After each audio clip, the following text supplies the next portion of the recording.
Hey Oliver, how are you? Hey. You're coming off your first Bellator loss. What lessons did you take from it? If anything, it made me way more hungry for this fight.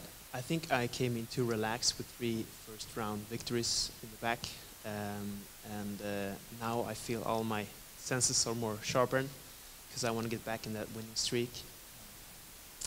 Technically, I went into that fight with a very bad training camp due to injuries, so I don't have a lot of technical takeaways, but that mental edge now of coming in with a loss, that really fires me up. You say injuries. I don't know if you want to disclose them or not, but what kind of things did you have to deal with? Everything is good now, but I injured some cartilage in my rib cage, and I had a back strain and a knee injury. So one thing followed the next. Any thoughts of withdrawing? I mean, those are kind of serious injuries. Yeah, because I invested a lot to go to the United States for my first fight, and I spent the last 4 or 5 weeks over there training, so I didn't want to pull out and leave all the fans disappointed. So basically I had like 4 or 5 MMA sessions in the last month before fighting. So I spent most of my training camp on a stationary bike. Oh wow. Any regrets now that it's over, like that you took the fight, that you didn't withdraw? Yeah, I mean, I grew from the experience, so I always look at the positive. I don't really care about the result as long as I feel I get better in some way. So in the long run, it's probably good for me, even though it sucked when it happened, you know. Yeah, and you got Mark Lemminger now. What are your thoughts of him as an opponent? I think this is a very exciting matchup, because I don't see him as a specialist of any kind like my last opponent. Like, he's more well-rounded, good on the feet and on the ground, as I see myself. So this fight, I think, can go anywhere, and I think it's a very exciting matchup for the fans. And you're a finisher. I mean, he's been finished by strikes by Neiman Gracie. Does that give you a sort of like confidence seeing that? Yeah, I mean, not really, because you put up different game plans against different opponents, so it's not going to be the same Mark Lemminger fighting me that fought Neiman Gracie. Perhaps he thought of him as a jiu-jitsu guy, and he was too relaxed on the feet because he didn't think it would be a boxing match. But maybe he thinks the opposite of me. Who knows? Thank you. Thanks. All right, we'll take a couple online. Santiago. Hi, Oliver. Greetings from Amsterdam. Thank you for the time. I love your new hair. Thank you. I love it too. Did you bring your brother, the karate nerd, with you as well for in your corner? Yes, sir. He's a mandatory part of the team. So he's documenting the whole experience, and that'll be another YouTube video. Oliver, Sweden has been getting a lot of attention in the world of MMA lately. Can you feel this in Stockholm as well? And with Bellator being active in Europe again, do you think we will see a Bellator event in Sweden or Denmark soon? And how much would that mean to you? Yeah, I really, really hope so. I've heard rumors of that for a few years. I think because of the pandemic, it didn't happen. But perhaps we would have seen it before the pandemic started. And I think this rise of MMA in Sweden has been for like the past 10 years.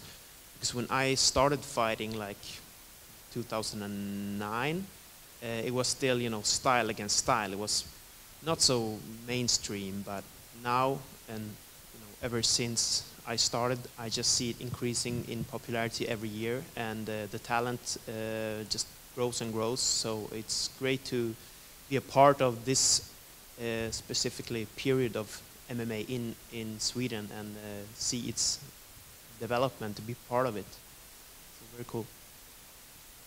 Cannot wait to see you perform again. Good luck on fight night, sir. Thank you very much. Carissa. All right, Oliver, thank you so much for taking the time out of your day to speak to us. My question to you is, what are your expectations for your fight, and what do you hope to improve on in the future?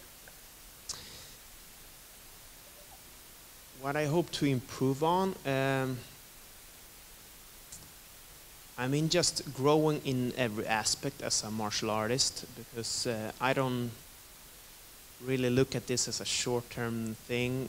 Like, for me, it's been a lifestyle, being born and raised in a martial art family, in a martial arts center, and doing this for 30 years now, so I see myself continuing in the same way until the day I die. So in the long run, just, you know, it's my lifestyle. I just want to grow and get better, and I hope to inspire people and along the way.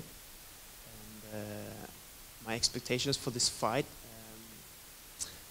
well, as always, it's to put on my best performance yet, because I'm very self-critical as an artist, and I'm never happy with my performance. I think that's what drives me to get better each time.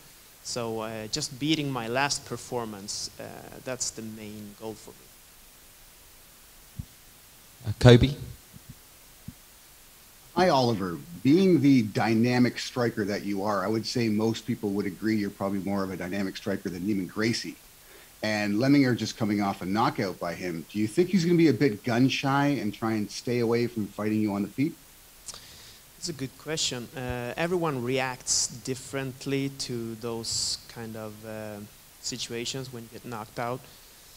So I don't know how his mental game is, but I mean, I think I have more tools in the toolbox than his last opponent that knocked him out. So he should be very, you know, cautious of what I can throw, because I have a lot of different kicks and punches.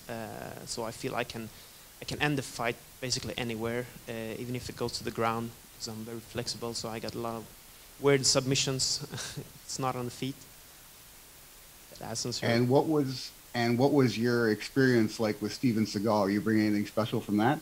Yeah, I have some secret tricks up my sleeve now.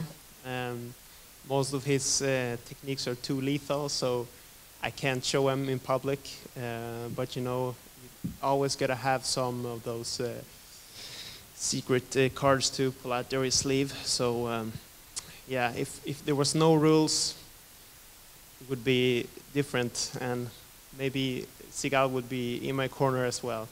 But yeah, for those people who don't know what we're talking about, you can see my brother's YouTube channel where we went to Dubai and trade with Sensei Seagal. Awesome fight. Looking forward to your fight. Thank you. Ken?